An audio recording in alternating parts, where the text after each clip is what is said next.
The grand hall of the International Virtuoso competition was so quiet you could hear a pin drop. Or, more accurately, you could hear the nervous rustle of a program. The soft, almost silent tap of a foot, and the shared held breath of over 1,000 people.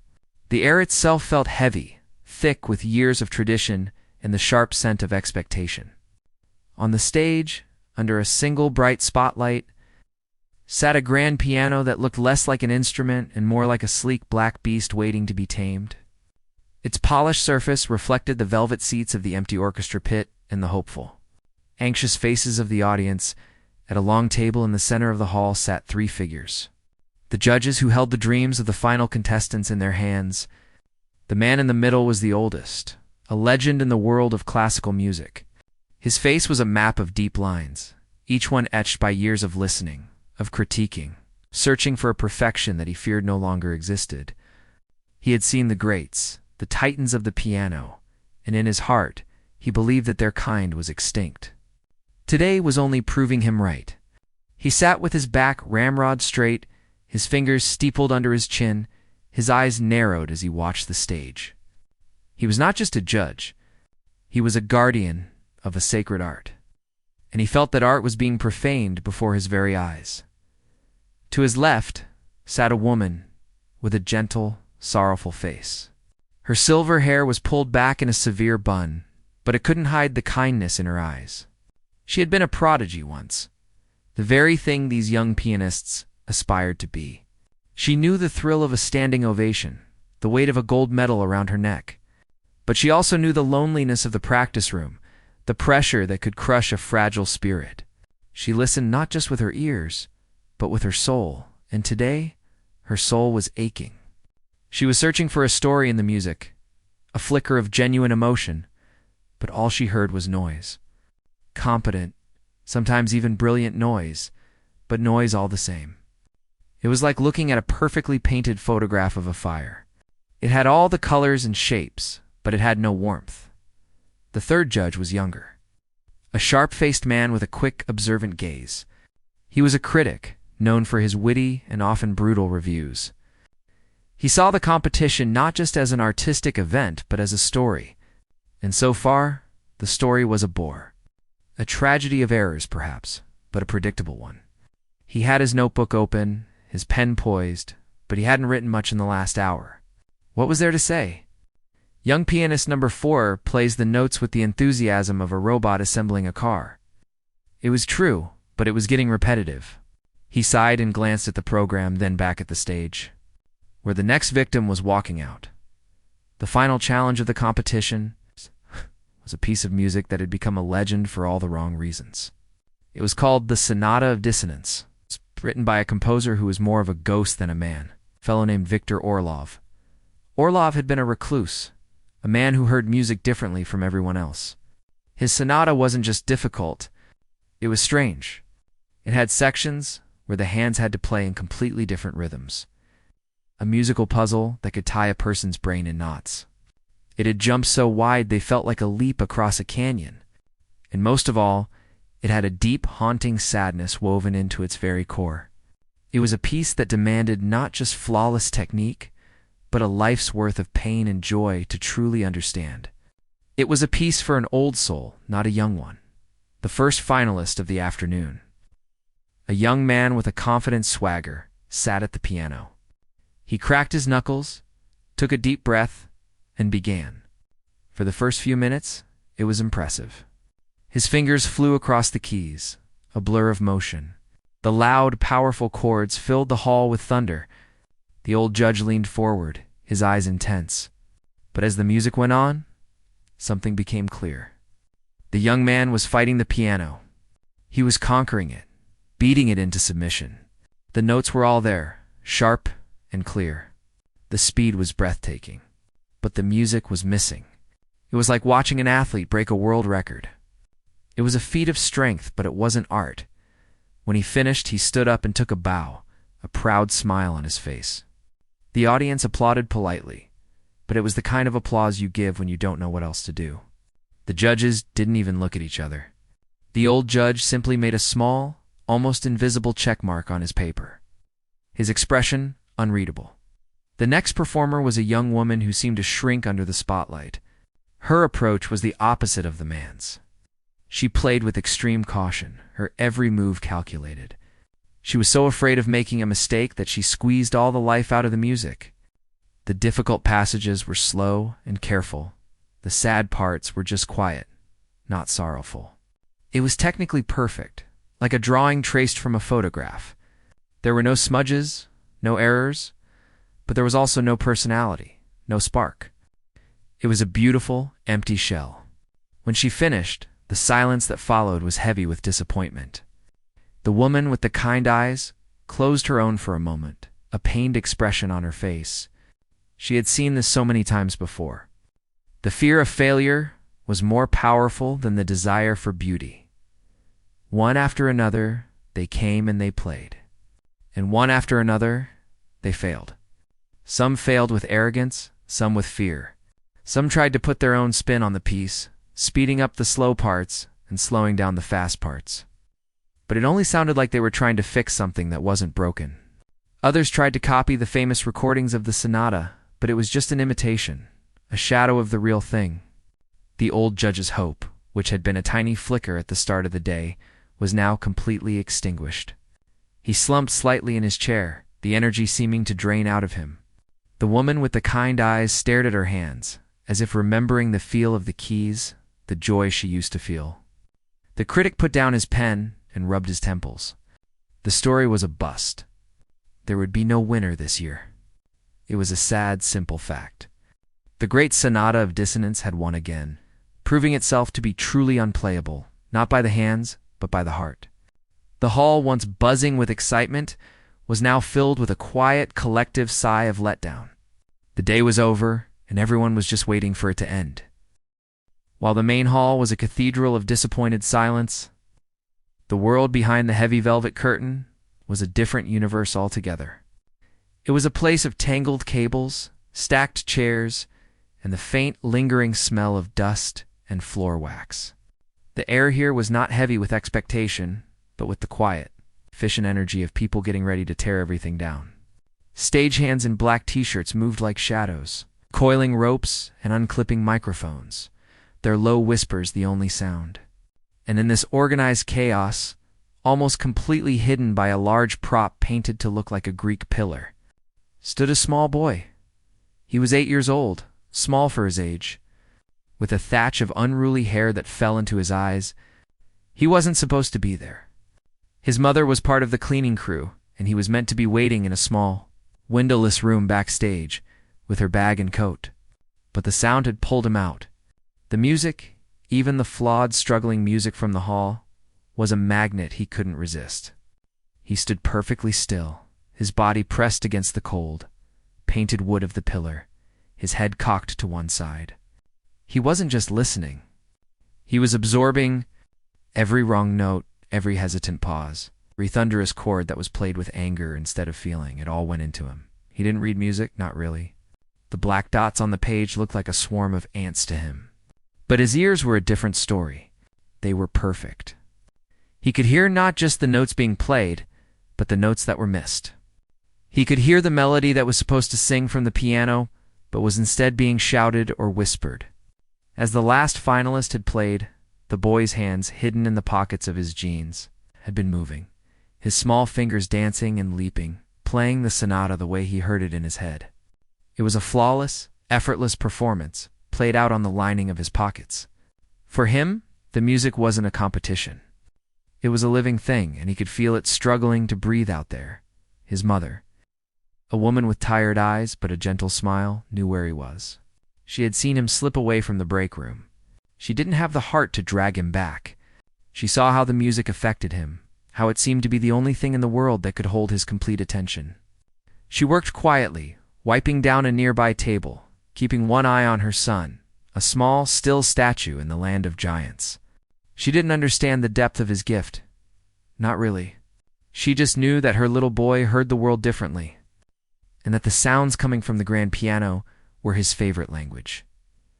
This chance, this impossible moment, had been born from the kindness of an old woman who lived in the apartment next door.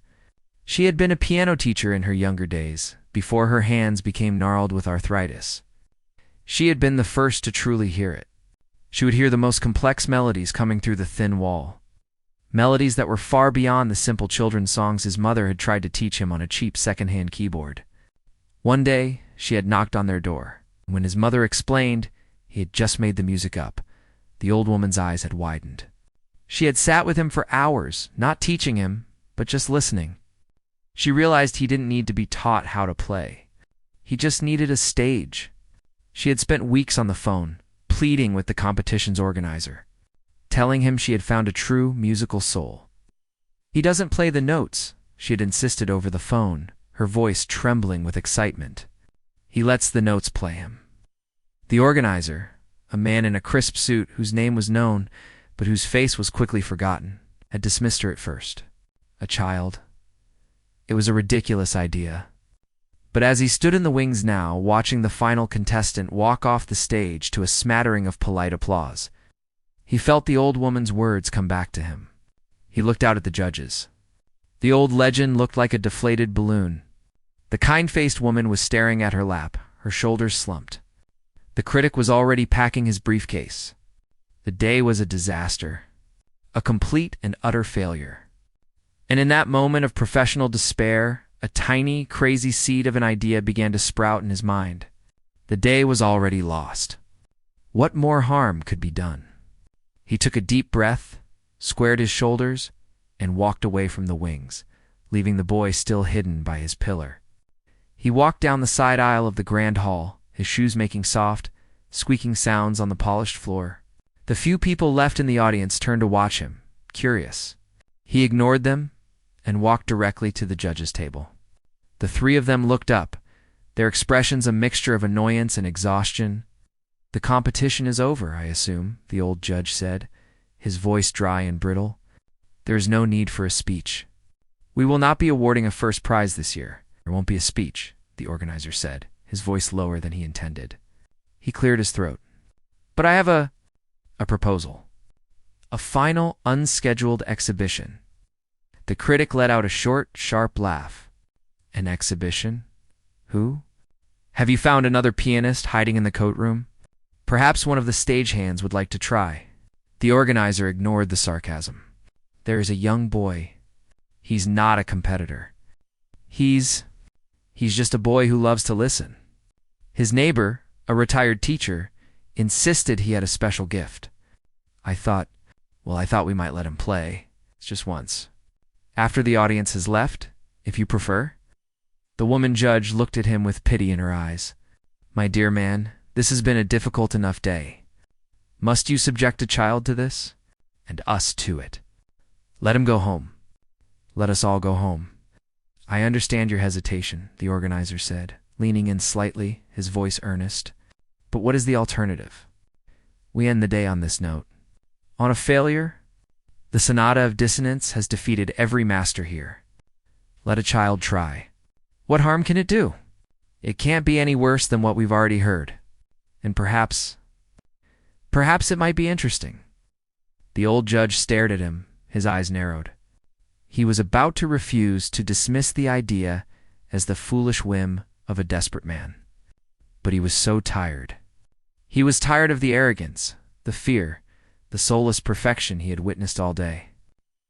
He looked at his fellow judges. The woman just looked sad. The critic, for the first time, looked genuinely curious instead of just cynical. A child playing the unplayable sonata? It was absurd. It was an insult. And yet, a tiny part of him, a part he thought had died years ago, wondered. Just for a second. He let out a long, slow breath, the sound of a man surrendering to the sheer madness of the day. He gave a single, almost imperceptible nod. "Fine," he grumbled. "Let the boy play, and then we are all going home." The organizer's voice, amplified by the microphone, cut through the low hum of 1,000 people preparing to leave. It was a nervous, slightly shaky voice, a voice that belonged more in a boardroom than on a stage. "Ladies and gentlemen, if I could have your attention for just one more moment, please take your seats." A wave of confusion rippled through the grand hall. People who were halfway into their coats paused, looking at each other with raised eyebrows. The sound of zippers and rustling programs died down, replaced by a murmur of whispered questions. Was there an award they didn't know about? A final speech? The old judge at the table scowled, his impatience palpable even from a distance. He had already mentally checked out. His mind on the quiet car ride home, the organizer swallowed hard, his throat suddenly dry. He could feel the weight of 1,000 curious and slightly annoyed eyes on him. I have arranged for one final, unscheduled exhibition performance. It is not part of the competition. There will be no judging. He paused, letting the words sink in. The whispers grew louder. An exhibition? From whom? One of the failed finalists trying to redeem themselves? The critic in the audience picked up his pen again, a small, intrigued smile playing on his lips. This was unexpected. This was a twist. Backstage, the boy's mother put a hand on her son's shoulder. Her heart was beating like a drum. She wanted to pull him back, to tell him it was okay. He didn't have to do this. But when she looked down at him, she saw no fear. His eyes were fixed on the sliver of light coming from the stage, the same way a cat might watch a bird outside a window. There was only focus. A deep, unwavering concentration. She knelt down beside him, her voice a soft whisper. You just play your music, okay? Don't worry about anyone else. He didn't answer, just gave a tiny, almost invisible nod. He wasn't worried. For him, the people didn't exist. There was only him and the piano and the music that was waiting to come out. A stagehand. A big man with a gentle face looked down at the boy and then at the organizer, who gave him a subtle nod. The stagehand walked over to the boy. All right, champ. It's time, he said, his voice surprisingly soft. He held out his hand, and the small boy took it without looking up. Together, they walked out of the shadows of the wings and into the bright, solitary spotlight. The sight was so absurd, so unexpected, that a few people in the audience actually let out a small, involuntary gasp. A child. He was just a little boy. He couldn't have been more than 8 years old. He was wearing a simple t-shirt and jeans, scuffed sneakers looking completely out of place on the polished, gleaming stage. He looked impossibly small next to the colossal black grand piano, which seemed to loom over him like a sleeping monster. A few people chuckled nervously. An older man in the front row shook his head and whispered to his wife, "This is a joke. It has to be." The judges were frozen. The old judge's face had gone from annoyed to utterly incredulous. He felt a flash of hot anger. This was a mockery. A circus act. He was about to stand up and walk out, to refuse to be a part of this farce. But the woman judge next to him put a gentle hand on his arm. Her face was a mask of pity and concern. She wasn't thinking about the competition anymore. She was thinking about this little boy, about to be humiliated in front of hundreds of people. Her heart ached for him. The critic, meanwhile, was scribbling furiously in his notebook. He couldn't have scripted a more bizarre ending to the day. The masters fail, the judges despair, and in walks a child. The ultimate punchline. The boy, led by the stagehand, walked to the center of the stage. He didn't look at the judges. He didn't look at the audience. His eyes were only for the piano. The stagehand helped him climb onto the bench, but his feet dangled far above the floor. The stagehand saw this and quickly scurried off stage, returning a moment later with 2 thick velvet cushions from a chair in the wings. He placed them on the bench. The boy climbed on top of them, and now, finally, he could reach. It was a clumsy, awkward process, and it only heightened the surrealism of the moment. He looked like a toddler who had climbed onto a kitchen counter to reach the cookie. Jardot the hall was still restless with whispers and muffled laughter. But then, something began to change. The boy sat there on his stack of cushions, his back straight. He didn't fidget or look around. He simply placed his small, pale hands on the ivory keys. He didn't strike them or pose with them. He just rested them there, a gentle, familiar touch. It was the way you would put your hand on the shoulder of someone you love. In that moment, a hush began to fall. It started in the front row, where the old man stopped whispering. It spread backwards, row by row, like a ripple in a pond. The people who were leaving stopped in the aisles, turning to see what was happening. The judges felt it too. The old judge, who had been coiled to leave, slowly relaxed back into his seat. His anger was replaced by a profound curiosity. The woman judge leaned forward, her hands clasped tightly in her lap, her pity turning into a strange protective hope. The critic put his pen down, his eyes narrowed. Sensing that this was not going to be a simple joke after all, the boy took a quiet breath. You could almost hear it in the profound silence that had now claimed the entire hall. It was the breath of a child, not a performer. There was no drama, no showmanship.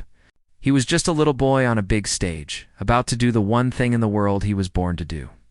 He closed his eyes for a brief second, and when he opened them, they were clear and calm. The last of the whispers died. The last of the giggles faded. The air, which had been so full of disappointment and confusion just moments before, was now thick with anticipation. It was no longer a hall full of people watching a child. It was a single, collective consciousness, holding its breath, waiting to see what would happen next. The boy, oblivious to it all, flexed his small fingers, and the world waited for the first note. The first note that came from the piano was not loud or bold. It was soft, clear, and pure, like a single drop of rain falling on a still pond. It was so unexpected that a few people in the audience blinked, unsure if they had even heard it correctly. The previous performers had attacked the sonata, trying to overpower it. This boy didn't attack it. He seemed to be waking it up gently. The note hung in the air for a perfect moment before the next one followed, and then another. It wasn't a performance yet. It was a conversation, a quiet hello between the boy and the giant instrument. The old judge, who had been slumping in his chair with an air of defeat, suddenly sat up straight. His eyes, which had been dull and tired all day, were now wide open, fixed on the small figure on the stage.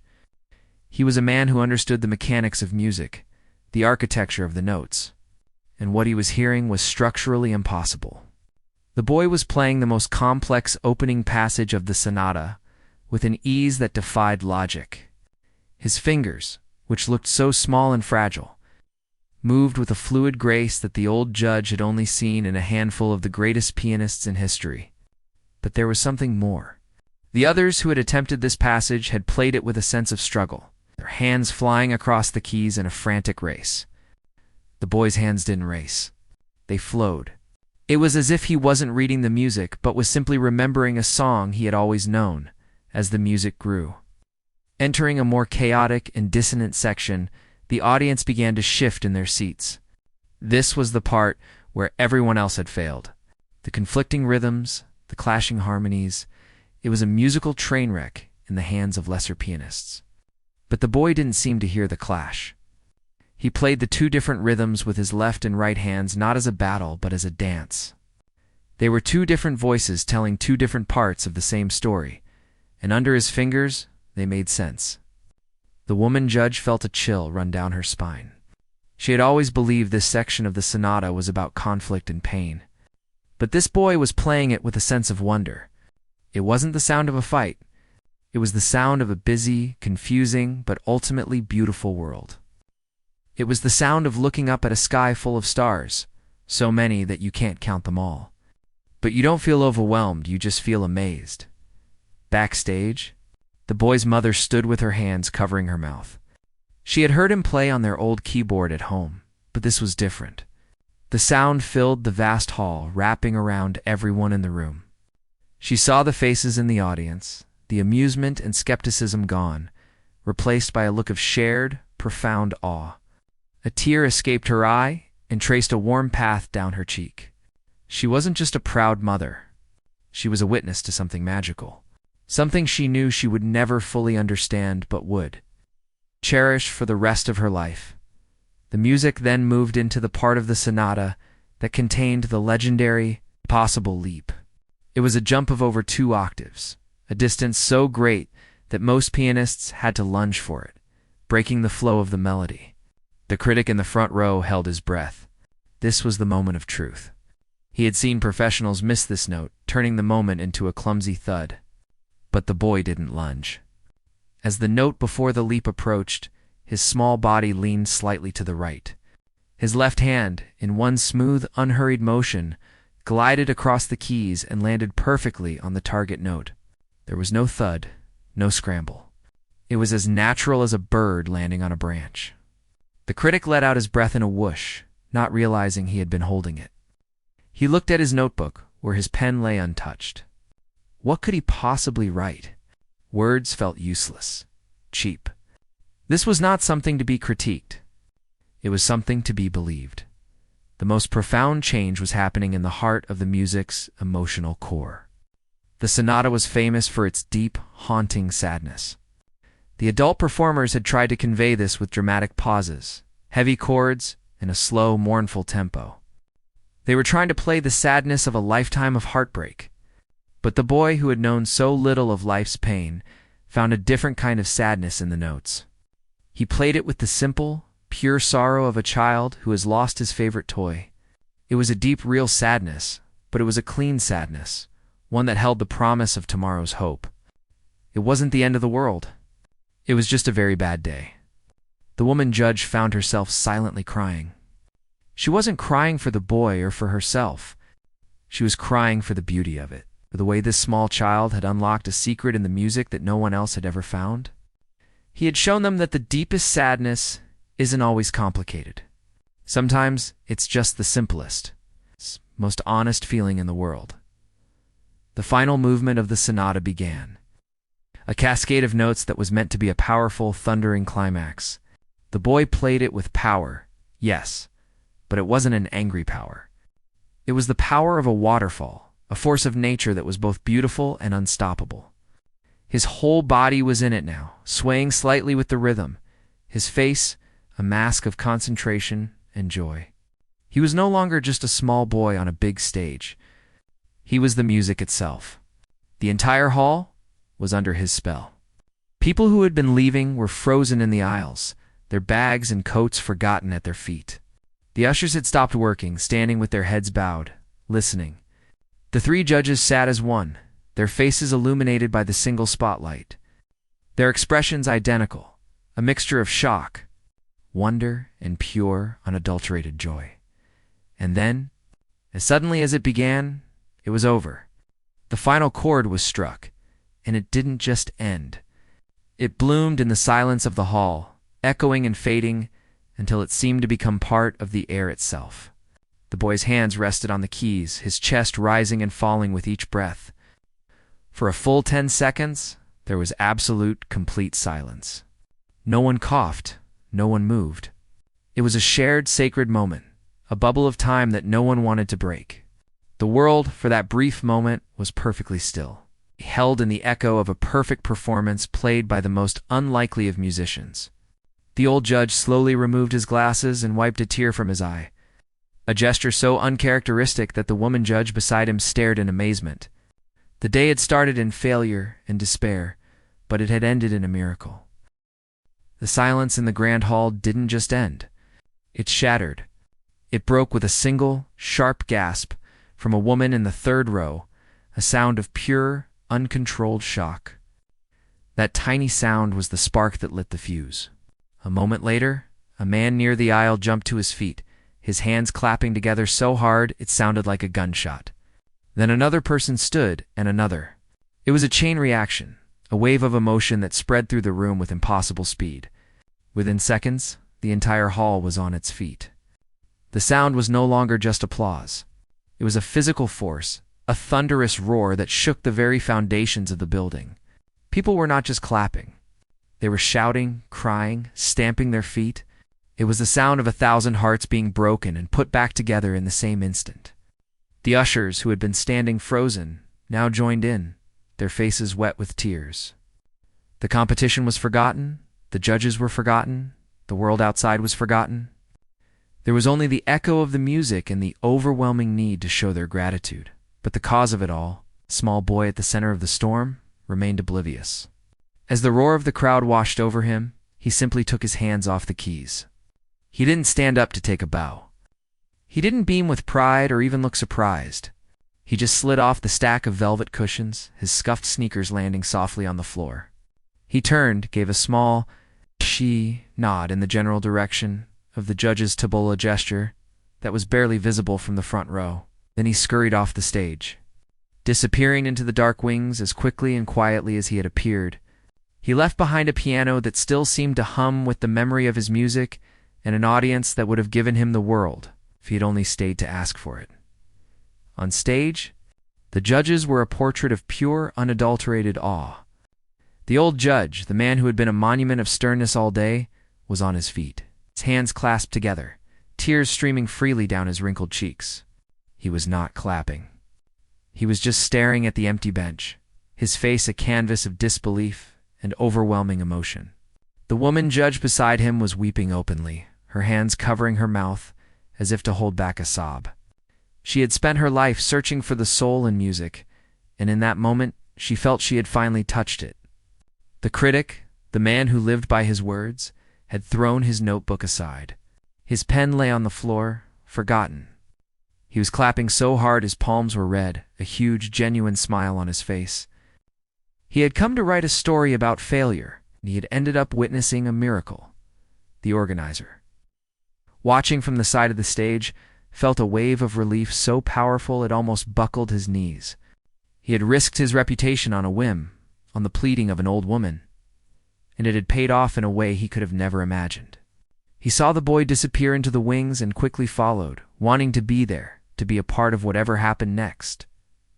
Backstage, the boy ran straight to his mother, who wrapped him in a tight, fierce hug.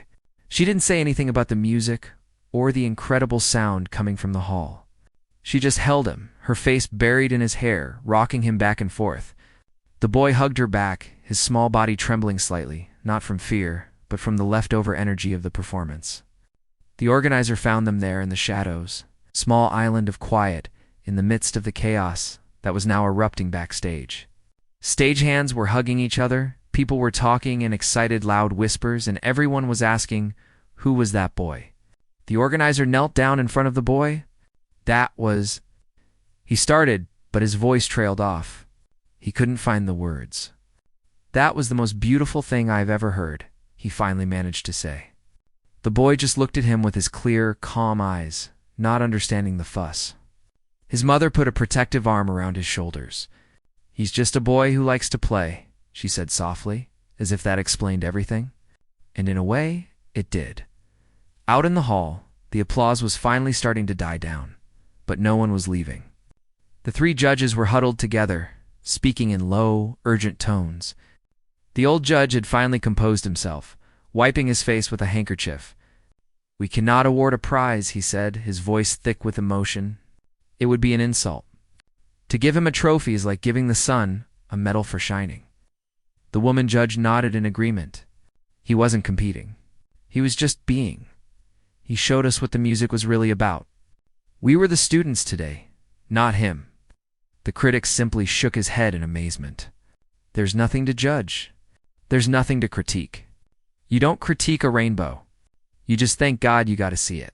So they all knew, without saying it, that this day would change them forever. It was a reminder that true art wasn't about perfection or technique. It was about truth. And sometimes the purest truth comes from the most unexpected places. The boy and his mother didn't stay for the end. They gathered their things, the old coat and the bag, and slipped out a side door while the hall was still buzzing. They walked home through the quiet city streets, the boy holding his mother's hand, telling her he was hungry. The grand hall, the judges, the thunderous ovation, it was already fading from his mind, replaced by the simple, important thoughts of a child. He had a warm bed to go to, and maybe if he was lucky, his mother would make him his favorite soup. In the weeks and months that followed, the story of that day became a legend in the world of classical music. It was told in conservatories and concert halls, a story about a competition that failed, and a little boy who saved it. The Sonata of Dissonance was no longer known by that name. Pianists and music lovers started calling it the Boy's Sonata. When they played it, they didn't play it with anger or sorrow. They tried to play it with wonder, with innocence, with the pure, simple joy of a child who hears music not as a challenge to be conquered, but as a friend to be shared. The judges went back to their lives, but they were different people. The old judge was known to be kinder, more patient in his critiques. The woman judge often told her students to stop trying to be perfect and just try to be honest. And the critic wrote one last article about the competition. Not a review, but a reflection. He wrote that on that day, he'd learned that the most powerful music in the world isn't played by the hands, but by the heart. And sometimes, the biggest heart comes in the smallest package.